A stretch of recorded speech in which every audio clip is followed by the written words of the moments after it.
दोस्तों, गन्ना बुवाई से पहले हमारी जो तैयारियां होती हैं उसमें सबसे पहली तैयारी हमारी होनी चाहिए बीज का चयन। अर्थात कौन सी हमें वैरायटी बोनी है, वो हमें कहाँ से लेनी है और किस प्रकार की लेनी है, उसकी तैयारी हमें शुरू से ही करनी चाहिए। अर्थात जैसे गन्ना बुवाई आने वाली है, अक्टूबर में कुछ सितंबर में बुवाई शुरू हो जाती है, या हमारे बसंतकालीन गन्ने की बुवाई होती है, तो उस बुवाई का हमें अभी से ही तैयारी करनी चाहिए। क्योंकि हमें कौन सी वैरायटी बोनी चाहिए उसकी तैयारी यदि हम अभी से ही होगी तो हमें समय पर बीज मिल जाएगा और उस समय बीज चयन में हमें कोई प्रॉब्लम नहीं होगी। अर्थात जो बीज हमें बोना है वो कहीं बाहर से लेना है या अपने खेत से लेना है, और अपने खेत से लेना है तो वो कौन से खेत से लेना है।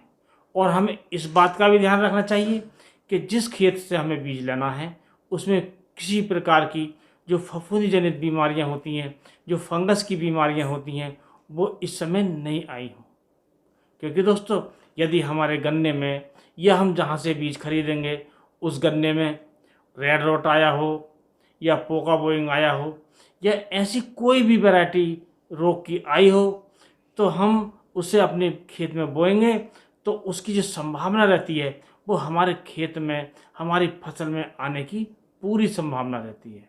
जिसका मतलब होता है हमें अनाधुंध पैसे खर्च करने होंगे अनाधुंध दवाई पर।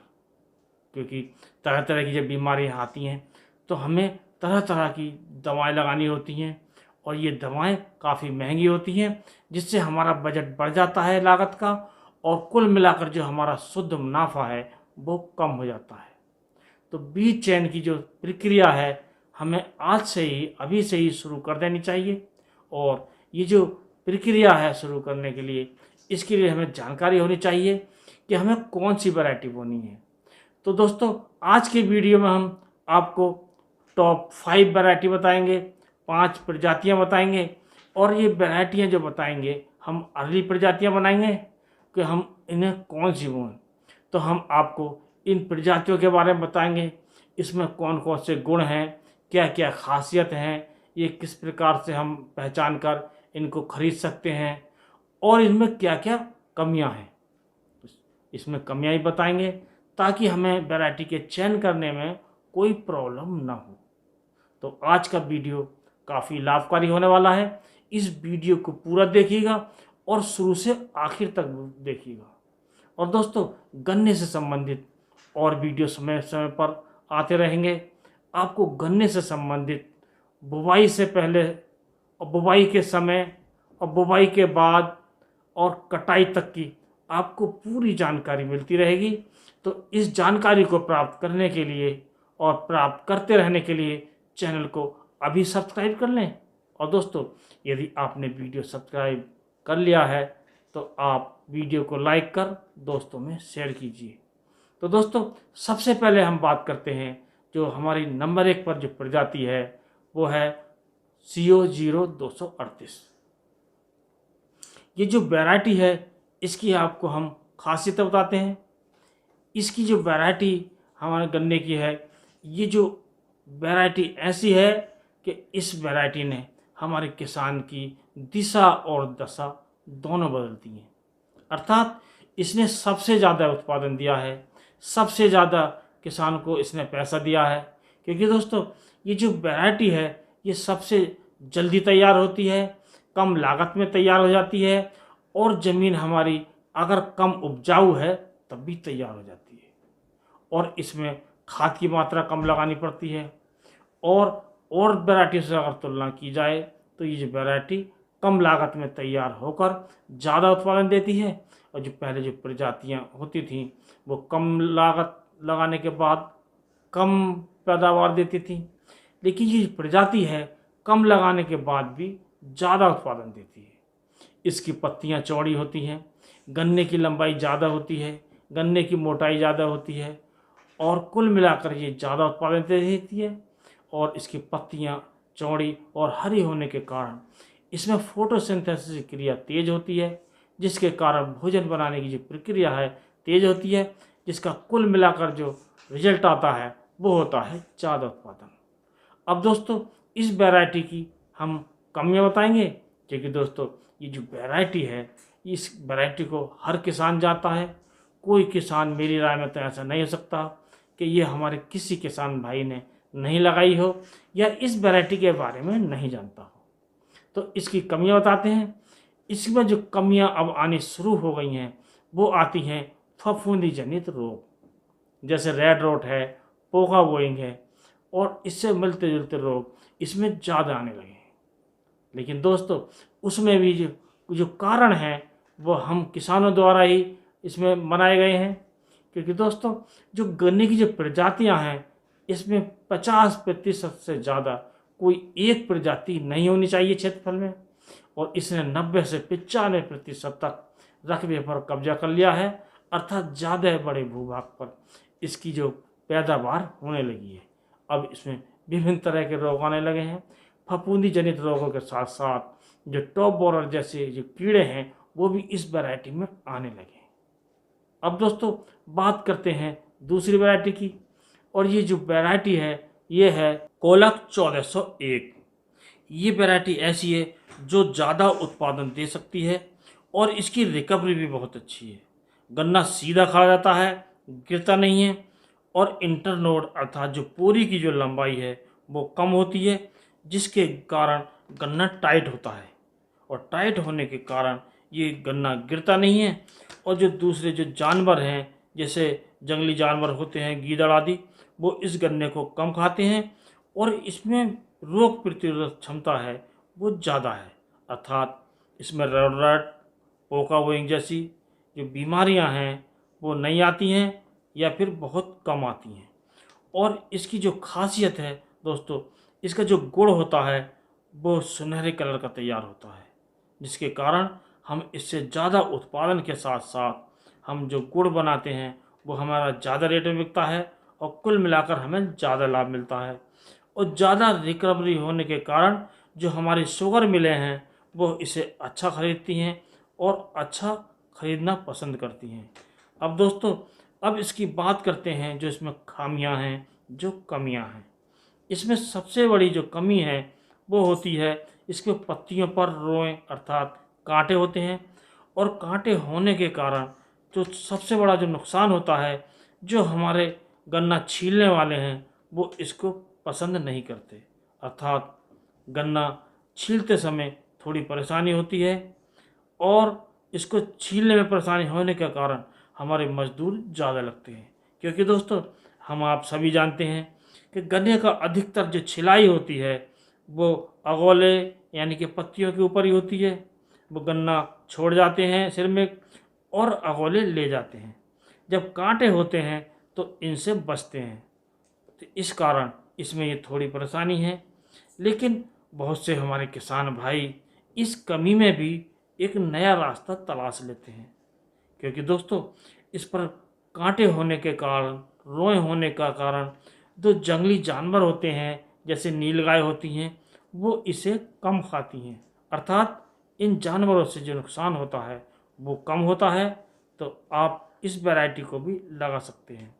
दोस्तों, जो तीसरी वैरायटी है वो है CO0239 CO0118। तो दोस्तों, ये जो दोनों वैरायटियाँ हैं लगभग एक जैसी होती हैं, और आगे चलकर ये वैरायटी आपको मिलेगी वो CO0118 के रूप में ही मिलेगी, और जो CO0239 है इस नाम को बंद कर दिया जाएगा। और दोस्तों, इसकी पहचान के लिए आप देख सकते हैं तो इसके जो गन्ने होते हैं वो पर्पल बैंगनी कलर के लिए होते हैं, और इससे हम पहचान कर सकते हैं। और इस पर जो कांटे होते हैं यानी कि रोए होते हैं बहुत हल्के होते हैं, इससे कोई समस्या नहीं है, और इसे छीलने में कोई प्रॉब्लम नहीं होती है। और इसकी जो अगोले हैं, इसकी जो पत्तियां हैं वो हरी भरी होती हैं, और गन्ने की पोरी की लंबाई बढ़िया होती है।